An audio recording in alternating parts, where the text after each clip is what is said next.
Hey everyone, Warwick's here. So we've done Beast Mastery Hunter, and now we're going to be moving on to the Survival Hunter. So Survival Hunter is in its third expansion as a melee spec, and I think for the first time, really, it's finally found somewhat of a niche, and that is mainly focused in AOE damage. It is a AOE monster right now, and so unfortunately, it still gets memed on by the community as a whole because survival in raid is not very good, and because it's always at the bottom of the Warcraft logs thing.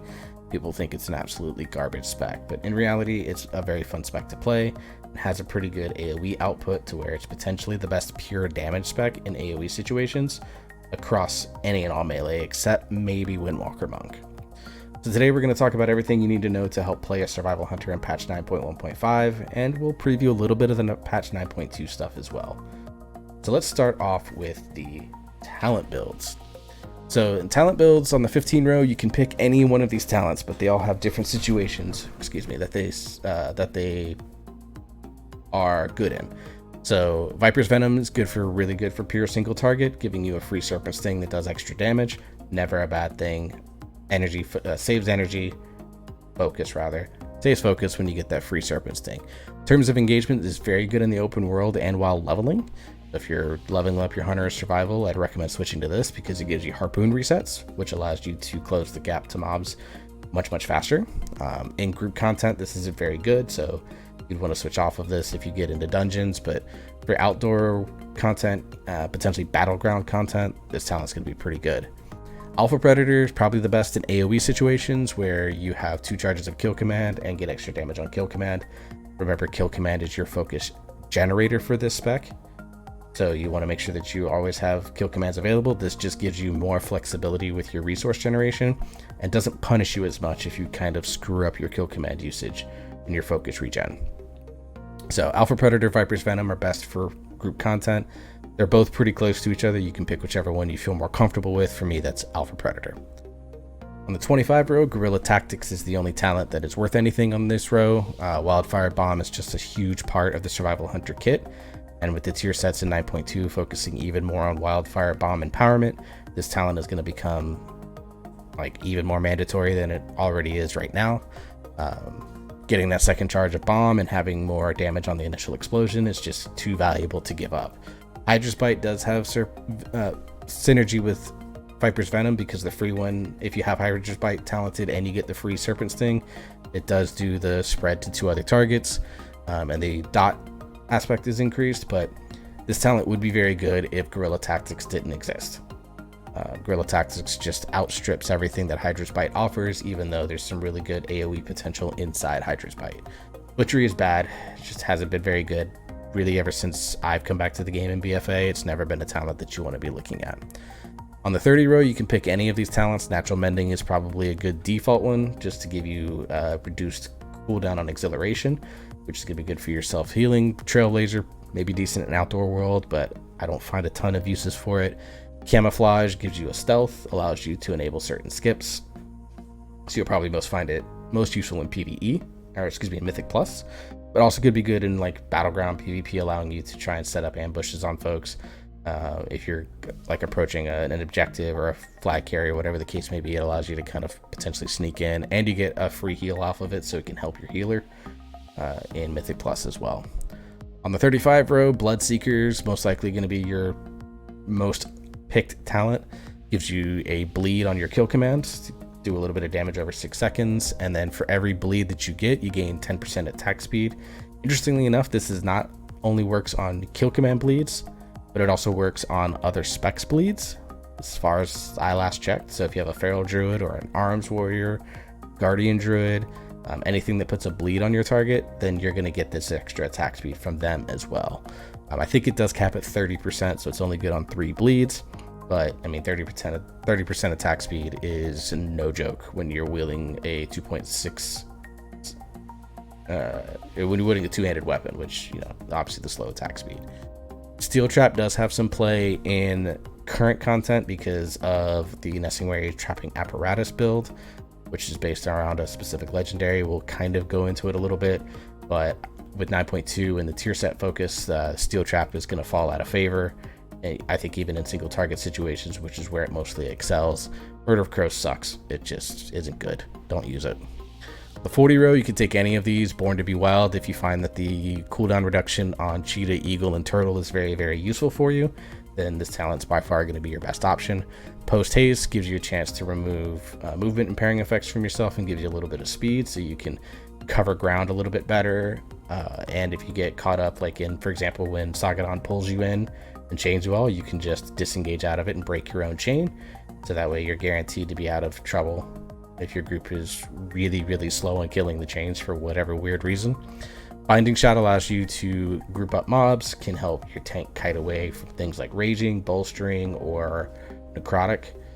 So it just has some really flexible use in PvE and Mythic Plus in particular, and also has some use in raid on ad heavy fights, things like Kel'Thuzad or Soul Render, Dormazane, where you may want to be able to group up those ads a little bit quicker, and Binding Shot helps you keep them planted so that everyone else can blow them up. So all of these have uses. You can go from there.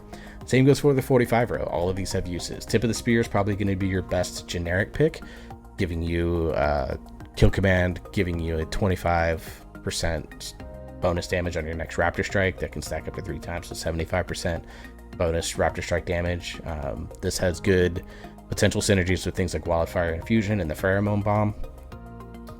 This talent is good in both single target and AOE. It's like good in both, but not great in one or the other. So it's a very good, safe, generic pick to take. Mongoose Bite is the best single target talent. So if you're only fighting one target, Mongoose Bite is going to be your thing.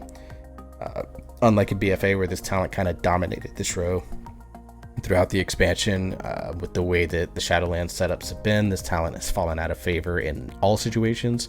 It still remains good in single target because you want to maximize the Mongoose Fury buff, where you get, extra 15% damage, up to 5 times. So that's talking a 60% damage on Mongoose Bite, which hits really hard. 3,000 base damage here, 34. So the damage on this isn't as good, 3,100, but you're getting 60% increased damage, and it's much easier to get to that 5 stacks in single target than it is in AOE. Once the second target is introduced, Raptor Strike and Mongoose Bite drop down the priority list quite a bit in terms of what you want to do with your AOE, and so this loses almost all value in 2 target plus situations, so it's only a pure single target build. Flanking Strike has some pretty good uses in AOE in particular. Allows you a little bit more mobility on a 30-second cooldown. It's another focus generator because it gives you 30 focus when you use it, so you can use this to, when you're low on focus, to get back into range of something or to just get to the target a little bit faster. So this has value in AOE. It makes the AOE a little bit more complicated to use, but if you maximize its potential, then it technically can do more than Tip of the Spear does. If you don't like that complexity, then you can just go with Tip of the Spear and you're going to be perfectly fine. I like Flanking Strike, so I've been trying to learn how to maximize it when I do play survival. So I'm going that route, but if you pick Tip of the Spear and just stick with that for all content, I think that's a completely valid choice, because it does not have as much management to it as Flanking Strike or Mongoose Bite does. So on the 50 row, Birds of Prey does see some play in single target situations because you can get a very long coordinated assault with a certain conduit, and then like a certain conduit and legendary setup, but it's not the best. So in almost all situations, you're going to be picking Wildfire Infusion, which takes your Wildfire Bomb and makes it much more interesting, where you get kind of 3 different random effects, where Shrapnel Bomb causes a bleed, so another bleed to go towards Bloodseeker. Pheromone Bomb gives you guaranteed kill command resets. Kill command at base has 25% chance to reset itself. This guarantees that you're going to get multiple kill commands in a row, so it's good to focus dump, throw the red bomb, as we call it, a Pheromone Bomb, and then just kill command back up to get your focus completely back, so you can go back to Serpent Stinging or Carving or Raptor Striking, whatever it is that you're going to be using in that moment. Then Volatile Bomb, the green bomb, basically it acts like a Unholy Death Knight's Festering Wounds do. Any Serpent Stings that you have on your target, they basically explode and do damage in a radius, Then also refreshes your Serpent Sting duration, so it can be a big energy saver, focus saver, because you don't have to spend time in GCDs refreshing Serpent Sting because it'll do it for you. You can focus on other things like carving more, throwing a different style of bomb after that, or getting more into things like Raptor Strike. Chalkums is bad, don't use it. So that's the talent build. For legendaries, there are a few different legendaries we should talk about here as soon as I can get it pulled up. There we go. So first off, for single target situations, you'll see a lot of this one right here, Nesting Ray's Trapping Apparatus. Gives you focus, 45 focus whenever you trigger a trap, and increases all focus gain for 5 seconds. So it's basically it floods you with resources. This is where Steel Trap comes into play, because it gives you a third trap that allows you to do that. So it does complicate the single target rotation. I think this legendary is going to fall out of favor pretty harshly as we get closer and closer to 9.2. In which case you want to maybe prepare Rylak Stalker's Confounding Strikes, giving you a chance when you Raptor Strike or Mongoose Bite to add a Wildfire Bomb charge. So this gives you more Wildfire Bombs to play with, which, with the way the tier set's looking, it's going to lean very heavily into using Wildfire Bomb as much as humanly possible. So any chance to get extra charges is going to be really good. Of course, this is only going to work in single target situations, because in AOE situations, you want Wildfire Cluster. Basically, when you throw your Wildfire Bomb, there's little 4 bombs that go around your target and they explode too. So it's really big AOE damage. So this is by far the best choice in Mythic Plus. And is decent enough in single target that you can also kind of use it as your first generic choice. For Covenant legendaries, Pouch of Razor Fragments should be the go-to if you're Venthyr.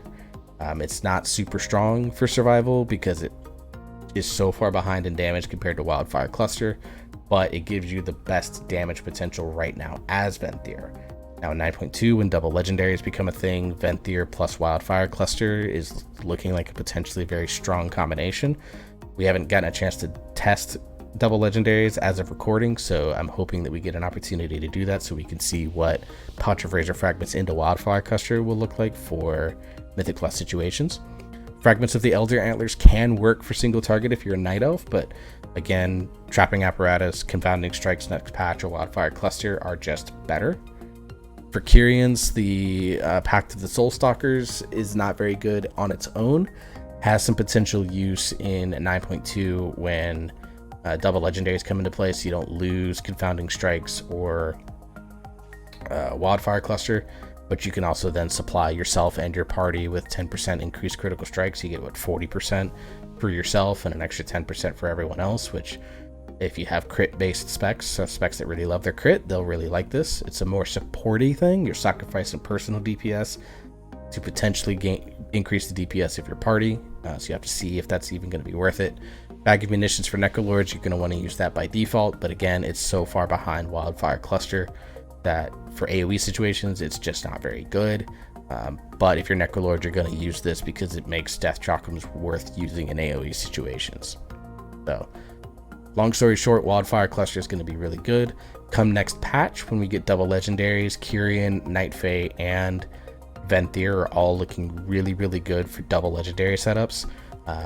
People that are much smarter with the math will be able to tell you which one's going to be the best. So keep an eye out on things like Wowhead, Icy Veins, and the True Shot Lodge Discord, because I'm sure they're working the numbers on it now to see which one is going to end up being the best for your own personal DPS, and then you kind of have to do some weird math with the Kyrian one to see if it's potentially even net neutral for yourself. Alright, let's talk Covenants and Conduits. So for Covenants, Kyrian is still the overall best one. You can see I am Venthyr because I just really like Flayed Shot. This is my ult, so I'm not min-maxing the character. In raid situations, Venthyr is actually pretty good. You can use it in single target situations. Hey, guild achievement. But if you're looking for one Covenant to pick that you really want to focus on and maximize, Kyrian is going to be the best choice. It's the best damage in single targets, the best damage in AoE, and it's good for all 3 specs. So Kyrian, just by far and away, is really strong. You want to use it in all situations if you can. If you just like the look of other Covenants, or if you want to just play around with other Covenants, Night Fae is still pretty good. It's kind of like a good in everything, but not really. It gets outshined by its Kyrian brethren. And Venthir, like I am, is really good in single targeting with the Pouch of Razor Fragments legendary. It gives you decent little AOE, but it's not going to be like the best one. Right. As far as conduits go, everyone but Necrolord is going to most likely want to use their Covenant legendary, or excuse me, Covenant conduit as one of their first potency slot conduits. Empowered Release gives increased damage to kill shot. Resonating Arrow gives you extra damage and a little bit more crit when resonate to enemies inside Resonating Arrow. And Spirit Attunement gives you more damage on Wild Spirits itself. So all three of them are just good damage boosts, so you're going to want to use those. For single target situations, Strength of the Pack gives you increased damage when kill command is reset. So of course with Pheromone Bomb you're guaranteed to get that, and then a 25% chance throughout to go from there. It's just the best one that you're going to use. If you're using Birds of Prey for whatever reason, you want to avoid this because you won't get as much use out of it. But since you're using Wildfire Infusion in almost every situation as it is right now anyways, this is just going to be your best one. For AoE situations, Flame Infusion is going to be good, giving you extra damage on your Wildfire Bomb Explosion, and then also giving you on top of like Guerrilla Tactics, you're getting that just base 105%. As you get up to 226, of course it's going to be a lot higher on the extra damage, so it just makes Wildfire Bomb the most potent hitting ability in your kit. For single target, you're going to use Stinging Strike, giving you extra damage on Raptor Strike or Mongoose Bite if you're going that route, just because your focus in single target is going to be more about Raptor Strike / Mongoose Bite rather than things like Wildfire Bomb, Serpent Sting, and Carve. Deadly Tandem is a good third option for Coordinated Assault if you're using the Birds of Prey talent, because it's a 20-second base duration, 7 seconds at 226, so that's 27 seconds, plus whenever you use Raptor Strike or Carve, you're getting an additional 1.5 seconds. So if you're using Mongoose Bite, where you're putting a lot of emphasis on using Mongoose Bite, then you're going to get a really long duration Coordinated Assault, which increases all your damage by you and your pet by 20%, and then you get 50% chance to reset your kill command. So you can make this work really, really well. So again, quick version, the TLDR and potency conduits, Covenant one for all but Necrolord, Strength of the Pack, and Flame Infusion for AoE, Stinging Strike for single target, and then Deadly Tandem has some play if you decide to play Birds of Prey over Wildfire Infusion. For finesse ones, really just two. Reversal of Fortune, giving you focus when you interrupt, so anything that you can interrupt, you want to try to interrupt, gives you a little bit more focus regen, never a bad thing. And Cheetah's Vigor, giving you additional movement speed. The secondary movement speed lasts a little bit longer and gives you a cooldown reduction on Cheetah's Vigor is 16 seconds at base, but I think at 226 is something like 25 or 30 seconds off, which is really good for your ground mobility. So two good finesse conduits. You're one of the few classes that actually really likes having two finesse conduits because they're pretty solid. For endurance conduits, you want two that I don't have, which is Marksman's Advantage and then the Feigned Death one, which I don't remember the name of it off the top of my head. Marksman's Advantage, when you have Hunter's Mark on a target, they deal reduced damage to you. When you feign death, you get reduced damage done to you as well. So those are the two endurance ones you want to use. Armored to the Tortollan can be good if you're going to be able to take advantage of the turtle cooldown. Condensed Animosphere is a decent third option if you're running a 3 endurance conduit setup for whatever reason, which you probably shouldn't, but if you are, then getting basically a free heal every 10 seconds when you take damage is not a bad thing. Rejuvenating Wind just isn't very good. You probably won't use the heal over time effect of Exhilaration when you have a healer in your group, so probably good for world content, but nothing really beyond that. Alright, what soulbinds do you use?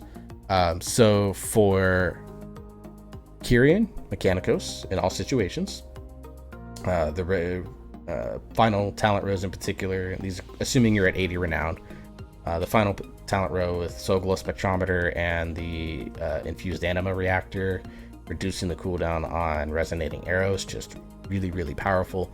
You're going to use them pretty much in all situations. For Night Fae, Dreamweaver is going to be your best one. Lots of haste bonuses inside of her Soulbind tree, particularly with Field of Blossoms, giving you big haste boosts, and Survival still loves haste more than almost any spec in the game. Karain does have some play in Mythic Plus with First Strike, but they're about even, I think, overall, so you can pick Dreamweaver and just leave it alone, and you're going to be okay. If you want to min-max, you can go Karain in Mythic Plus. For Necrolords, you pick Marilith, Plague Divisor Marilith to get Kevin. That's just going to be your best overall bet. And then for Venthyr, you actually want to go with Theotar, not because of Soothing Shade. Naji is very good. You can pick Naji for the haste as well, but Theotar does offer things like Wasteland Proprietary, giving you extra versatility to you and your party members. Never a bad idea. Token of Appreciation helps you shield allies, so it gives you more of like a supporty type role. It's Always Tea Time is very good, giving you a heal whenever your shade does come out, so it's good sort of defensive properties. Life is But an Appetizer can be done for speed and avoidance. It's 120 stats this deep into the tree. It's not great, but you can use it. But Party Favors is the big one. Basically, you get the Mad Duke's Tea, giving you haste, first crit, or agility, or stats that you really like for 4 hours on top of your other flasks and stuff like that. So this is not like doesn't take the place of Spectral Flask of Power. Use it in addition to, so very, very powerful bottom row. Naja is good though because of the haste within Thrill Seeker, and then at Fatal Flaw, you get more crit or versatility, whichever you're doing more of. So you like both stats. Crit and verse are both good for Survival Hunter as a secondary stat, if that makes sense.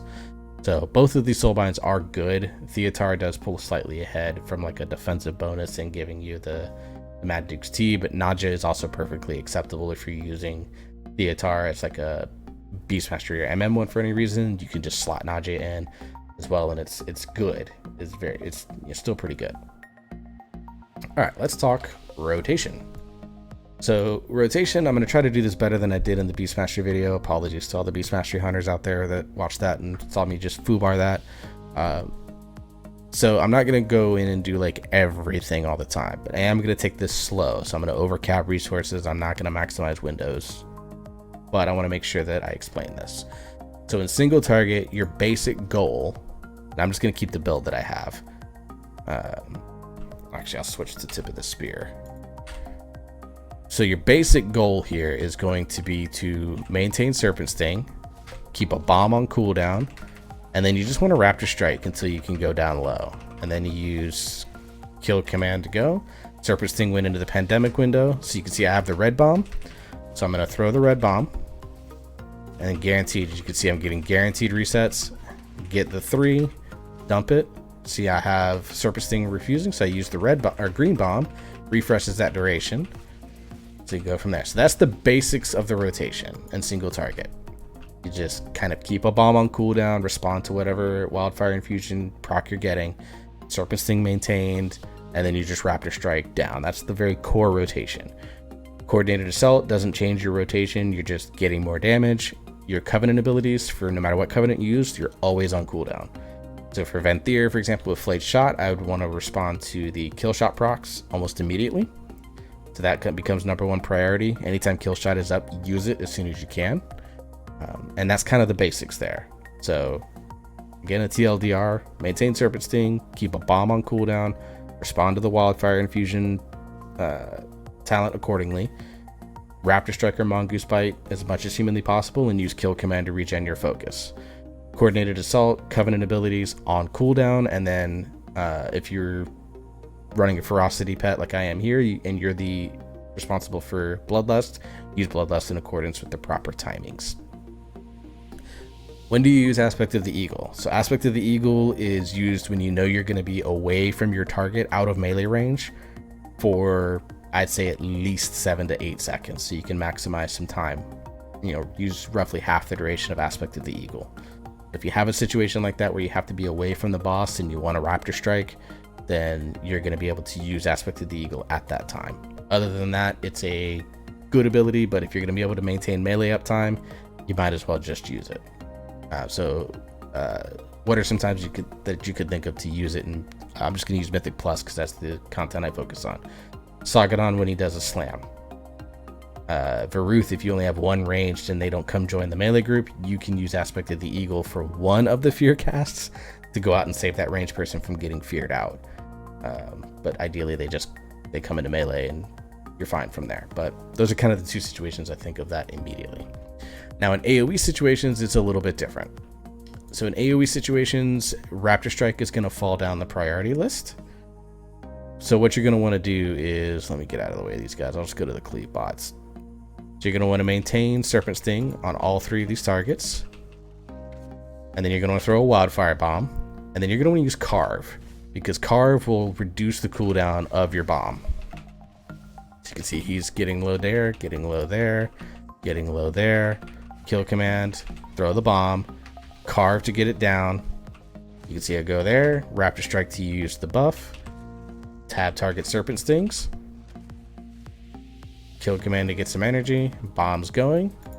So boom, refresh, Carve to get the cooldown.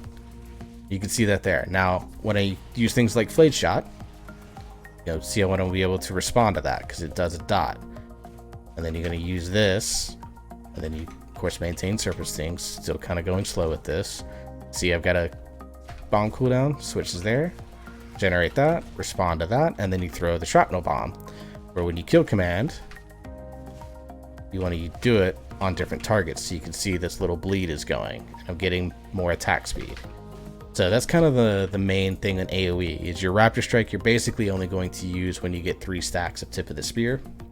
But other than that, your focus is carving, bombing, maintaining Serpent Sting, Covenant ability. Your priority is much lower. If you use things like Flanking Strike, use Flanking Strike when you're low on focus. So that's kind of the rotation section. If you have any questions about it, please put it down in the comments below and I'll try to answer them as best as I can. I hope that was explained better than I did in the Beast Mastery video. Now let's finally go to stats. So stats for Hunter is agility first, item level. Ultimately, item level is always going to be king. If you're getting an item that, say you're sitting at 200 item level, and you get a piece that's 226, pretty much regardless of stats, it's going to be better for you. If you have 2 pieces that are the same item level, so you're looking at 2 different 252 pieces, so this one has haste mastery, one has haste crit. Generally speaking, your haste crit is going to be the better piece. So haste is your #1 secondary stat. Easy. Crit and versatility are about equal. You can run basically whichever one you have less of. You can go from there. Mastery, you want to try to have as little of as possible because Survival Hunter Mastery is just not very good in comparison to like MMs, which is MMs is very, very good. So keep your mastery low as much as possible on survival and stack a lot of haste, crit, versatility, and then of course go with agility. For consumables, it's all the standard stuff. Spectral Flask of Power, Potion of Agility, Shadow Core Oil on your weapon, Stamina Avoidance, Stamina Leech, Stamina Speed, any of those are going to be fine. 30 stats on chests, Agility on boots, Haste on rings, or if crit or versatility is simming higher, you go that. And then for weapon enchant, you can do Sinful Revelation for single target, Lightless Force for AoE, Celestial Guidance is kind of a middle ground between the two. So that's the guide on Survival Hunter, everyone. Survival Hunter, extremely good AoE spec, but also a very fun spec to play. I definitely recommend everyone that has a Hunter try it out. I think you'll be surprised at just how much you kind of enjoy it. And Survival is looking like it has the potential right now to be the absolute king of AoE for melee, with Windwalker potentially being an exception there. But Survival is going to have it on a much more consistent basis, whereas Windwalker's praying for Dance of Chi procs. The Survival looks like it's going to bring a ton of damage to the table. So if your group, if you think you got good utility in your group, you're just looking for someone to bring damage, Survival Hunter's probably going to be a pretty good pick to do that because they just have really powerful AoE damage. They're going to be 3rd in the meters, potentially even 4th depending on the tank in single target situations, but if you need to delete packs, Survival is going to be very good for that. So if there's anything I missed, feel free to give it a comment below. Don't forget to like, share, and subscribe to the channel, guys. We're going to do the marksman video, hopefully getting into that later on this week. So, and then we're going to get into things like a UI video. I'll be looking into potentially doing paladin guides again. And we'll be talking about things like routing potentially. And then other than that, we'll continue to do, I'll try to put up Mage Tower clear when I get those. And then I'll try to do dungeon runs for Mistweaver, Hunter, Paladin, maybe even more Monk videos. So until the next video, all, I hope you're all staying safe, or hope you're all getting vaccinated or getting your boosters. I got mine today as of recording, and I'll see you all in the next video.